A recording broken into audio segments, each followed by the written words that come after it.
નમસ્કાર મિત્રો બપોરની અપડેટ મુજબ અત્યારના તાજા સમાચાર મળી રહ્યા છે તેના વિશે આપણે વાત કરવાની છે।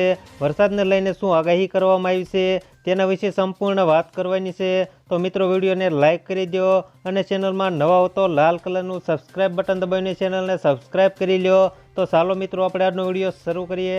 મિત્રો આંબાલાલ પટેલે આગાહી કરતા જણાવ્યું છે કે ઉત્તર ગુજરાતમાં મહેસાણા, પાટણ, બનાસકાંઠા, અરવલ્લી, સાબરકાંઠા, હિંમતનગર, કડી, બહુચરાજી સહિતના મોટાભાગના વિસ્તારમાં હળવાથી ભારે વરસાદ પડી શકે છે। મધ્યમ ગુજરાતમાં વરસાદનું જોર યથાવત રહેશે। 13 સપ્ટેમ્બર બાદ ભારે વરસાદની શક્યતા છે। દક્ષિણ ગુજરાતમાં 7 થી 10 સપ્ટેમ્બર સુધી કેટલાક ભાગોમાં ભારે વરસાદ પડવાની સંભાવના છે। સાથે સાથે વડોદરામાં હાલમાં વરસાદ ચાલુ રહેશે, પણ 6 થી 10 સપ્ટેમ્બર વચ્ચે ભારે વરસાદની સંભાવનાઓ વ્યક્ત કરવામાં આવી છે।